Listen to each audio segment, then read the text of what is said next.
किसी ने नहीं सोचा था कि एक राजा, जिसकी पूरी दुनिया उसकी सेवा में थी, जंगल के एक गहरे तालाब में फंस जाएगा। लेकिन यही कहानी का अजीब और अदृश्य मोड़ था। जैसे ही वो तालाब के किनारे आया, उसकी मन में शांति थी, पर किसे पता था कि वही शांति जल्द ही उसके जीवन की सबसे बड़ी परीक्षा बन जाएगी। दोस्तों, स्वागत है आपका हमारे YouTube चैनल तथ्य में। आज की कहानी आपका जीने का नजरिया बदल देगी। ये कहानी है गजेंद्र की, एक महान राजा जो पिछले जन्म में इंद्रद्युम्न नामक एक भक्त राजा था। अपने पूर्व जन्म में इंद्रद्युम्न ऋषि अगस्त्य के श्राप से हाथी के रूप में जन्म लेता है। इस जन्म में भी उसके अंदर वो दिव्य भक्ति की भावना बनी रहती है, लेकिन उसे स्वयं अपने बारे में कुछ ज्ञात नहीं है। गजेंद्र अपने परिवार के साथ जंगल के एक खूबसूरत तालाब में स्नान करने गया। पानी का ठंडा स्पर्श और हरे भरे पेड़ों की छाया ने उसे बहुत सुख दिया। उसकी बड़ी सूंड से पानी के छींटे उछल रहे थे और हर कोई उसकी ताकत और भव्यता को देखकर मंत्रमुग्ध हो गया था।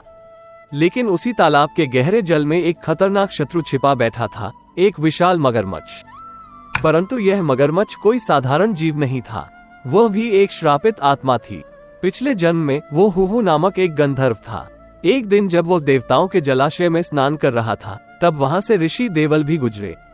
हुहू ने अपने खेल खेल में ऋषि को छेड़ दिया, जिससे क्रोधित होकर ऋषि देवल ने उसे श्राप दे दिया, तुम्हें अपने इस कृत्य का फल मिलेगा और तुम अगले जन्म में एक मगरमच्छ बनोगे। हुहू ने अपनी गलती का पश्चाताप किया, परंतु श्राप का फल भुगतना ही था। उसे मगरमच्छ के रूप में जन्म लेना पड़ा और तालाब के पानी में जीवन बिताने के लिए मजबूर होना पड़ा। जब गजेंद्र ने तालाब में अपने पैर डाले, तो उस मगरमच्छ ने उसे पकड़ लिया। गजेंद्र, जो एक शक्तिशाली हाथी था, अपने बल के बल पर मगरमच्छ की पकड़ से छूटने की कोशिश करता रहा। मगरमच्छ की पकड़ भी बहुत मजबूत थी, क्योंकि वो तालाब का राजा था। ये संघर्ष केवल शारीरिक नहीं था, ये दो आत्माओं का युद्ध था, जो अपने अपने पापों और पुण्यों के फल भुगत रहे थे। गजेंद्र ने अपनी पूरी ताकत लगाई, लेकिन समय के साथ वो कमजोर पड़ता गया। कई वर्षों तक ये संघर्ष चलता रहा। गजेंद्र की शक्ति क्षीण होती गई, लेकिन मगरमच्छ, जो अपने श्राप के कारण अत्यधिक शक्तिशाली हो गया था, उसे अपनी पकड़ में और कसता गया। ये युद्ध केवल शरीर का नहीं था, बल्कि यह आत्मा का भी संघर्ष था, जो अपने पूर्व जन्म के कर्मों से मुक्त होने की कोशिश कर रही थी। जब गजेंद्र पूरी तरह से थक चुका था और समझ गया कि उसकी शक्ति अब खत्म हो चुकी है, तभी उसके मन में एक प्राचीन स्मृति जाग उठी। उसने अपने पिछले जन्म की भक्ति को याद किया और भगवान विष्णु की शरण में जाने का निर्णय लिया।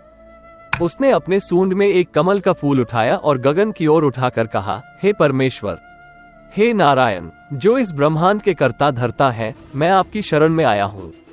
मुझे इस बंधन से मुक्त करें। उसकी भक्ति में इतनी शक्ति थी कि भगवान विष्णु तुरंत गरुड़ पर सवार होकर गजेंद्र की मदद के लिए आ गए। भगवान विष्णु ने आते ही अपने सुदर्शन चक्र से उस मगरमच्छ का वध कर दिया और गजेंद्र को मुक्त किया।